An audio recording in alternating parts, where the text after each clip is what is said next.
Hello everyone, स्वागत है आपका हमारे यूट्यूब चैनल पे। तो आज की वीडियो में हम डिस्कस करने जा रहे हैं दो definitions from the section number 3 of the Indian evidence act, fact in issue and document. भी डॉक्यूमेंट की डेफिनेशन पहले ही बता दूं मैं, बहुत ज़्यादा ब्रॉड है। जैसे कि आप फंडामेंटल राइट्स करते हैं ना कॉन्स्टिट्यूशन में, बहुत ज़्यादा जिनकी एक्सप्लेनेशन होती है एक एक लाइन का, आर्टिकल 21 स्पेशली, हम उसे कंपेयर कर सकते हैं डॉक्यूमेंट की डेफिनेशन से, ठीक है। पर हम इस वीडियो में आपको उतना ही बताएंगे कि हमने खिलारा भी नहीं डालना, कि जितना आपको समझ भी आए, साथ के साथ जितना जो है आपके एग्जामिनेशन के पॉइंट ऑफ व्यू से इम्पॉर्टेंट हो, उसके बाहर से कुछ भी नहीं आएगा, ठीक है। सो अब हम देखते हैं फैक्ट इन इशू की डेफिनेशन क्या है। इसको जानने से पहले एक एग्जाम्पल है, ठीक है। तो अब भाई मान लीजिए आप जनवरी 26, 2020 आप गए कहाँ पर, दिल्ली पे, ठीक है। दिल्ली गए आप। अब भाई उसी रात को आपका मान लीजिए बी नाम का पर्सन है कोई, आपकी उससे थोड़ी सी एनिमिटी थी, बी आर्गुमेंट हो गए थे पब्लिक में, ठीक है। तो उसी रात बी का जो है मर्डर हो गया, ठीक है। तो अब जो है केस चला, तो आप ये आपको भी घसीटा गया क्योंकि आपकी एनिमिटी थी उस पे, ठीक है, बी के साथ।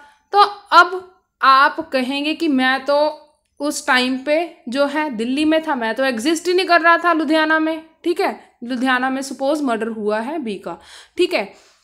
तो अब जो है क्या अब बी पार्टी जो है वो तो यही प्रूव करना चाहेगी कि नहीं आपने मर्डर किया है, साथ के साथ वो ये भी एविडेंस नहीं, चलो ये भी आर्गुमेंट करेंगी कि भाई हमारे फलाना राइट जो है, ढिंका राइट जो है वो, या फिर किसी भी लाइबिलिटी जो है वो अराइज हो रही है आपके द्वारा अगेंस्ट दी बी, ठीक है।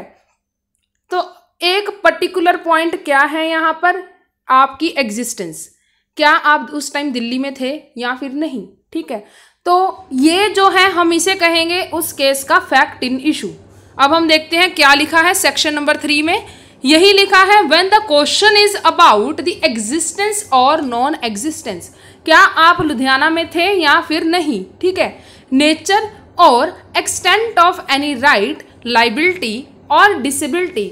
मान लीजिए अगर जो है दूसरी पार्टी ने ये आर्गुमेंट किए, कंटेंशंस दी कि नहीं आप यहाँ पर थे, साथ के साथ उस पार्टी का बी का जो है कौन सा राइट या फिर लाइबिलिटी या फिर डिसेबिलिटी अराइज हो रही है, क्या कितने नेचर से, ठीक है, वो साथ के साथ is asserted by one and denied by the other in suit और प्रोसीडिंग।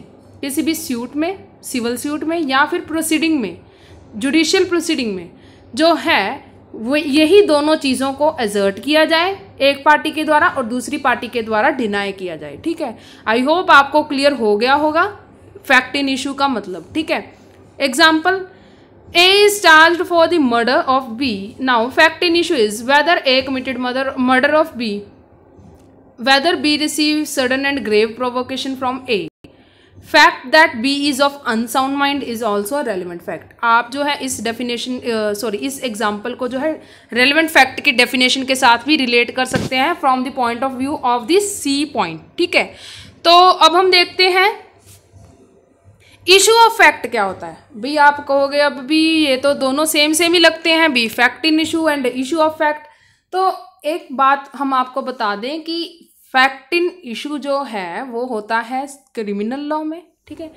तो सूट की बात की गई है जब हमने ये डेफिनेशन की, तो सूट की बात क्यों की गई वो बताया गया है इस सेक्शन की एक्सप्लेनेशन में, इस डेफिनेशन की, ठीक है। एक्सप्लेनेशन क्या कहती है, अगर जो है ऊपर वाली चीज़ें जो हैं एसेंशियल कंप्लीट हो रहे हैं तो वो केस जो है वो सिविल नेचर का है, ठीक है।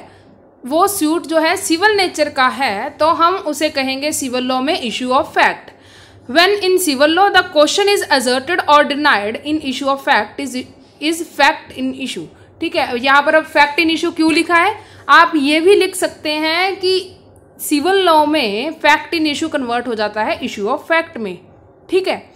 थोड़ा सा टेक्निकल है, आप वीडियो को फिर से देख सकते हैं या फिर आप अपनी क्वेरी जो है हमारी कमेंट बॉक्स में जो है वो भी ड्रॉप कर सकते हैं।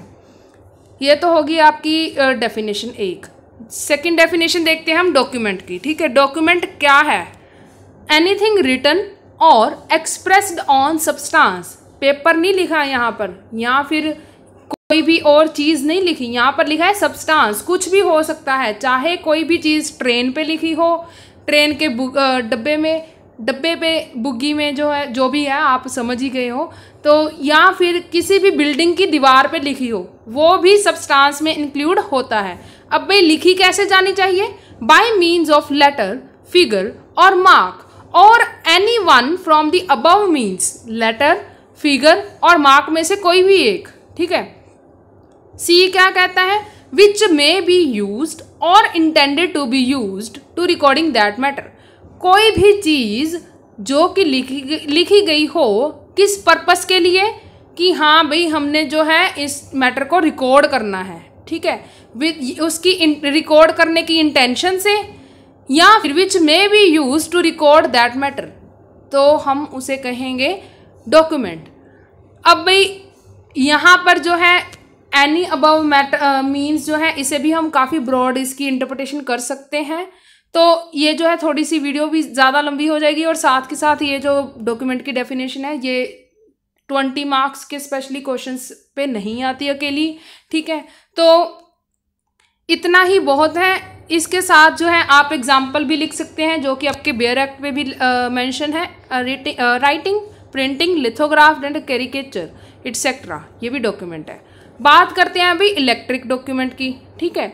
इसकी स्पेशल प्रोविज़न भी है इंडियन एविडेंस एक्ट में, अमेंडमेंट के साथ डाली गई थी। और आपने जो है, अगर जो है आप ऑलरेडी ही पढ़ चुके हो एविडेंस एक्ट को, तो आप कमेंट बॉक्स में लिख सकते हैं, वरना हमने तो करा ही देना है, ठीक है।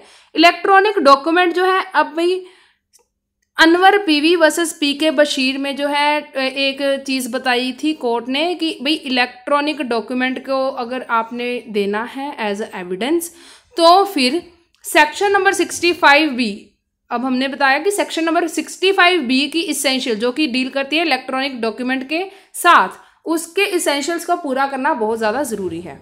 साथ के साथ अगर हम देखें टेप रिकॉर्डेड स्टेटमेंट, अगर आपकी कोई भी कन्वर्सेशन हुई है ऑन दी फोन कॉल, आपने उसको रिकॉर्ड भी कर लिया है, तो फिर वो भी एडमिसिबल है एज अ डॉक्यूमेंट। ये आप अथॉरिटीज़ लिख सकते हैं, ये है रिसेंट अथॉरिटी और ये है landmark authority. R.M. Malkani versus state of Maharashtra and Tukaram S Digole versus Manika Rao S Kokali, ठीक है। तो बाकी की डेफिनेशन जो है वो हम अगली वीडियो में डिस्कस करेंगे। आई होप आपको जो है आज के वीडियो में जो है कंसेप्ट की क्लैरिटी हो चुकी है। तो अगर आपको हमारी वीडियो पसंद आई हो, please like, comment, share and subscribe my channel. Thank you.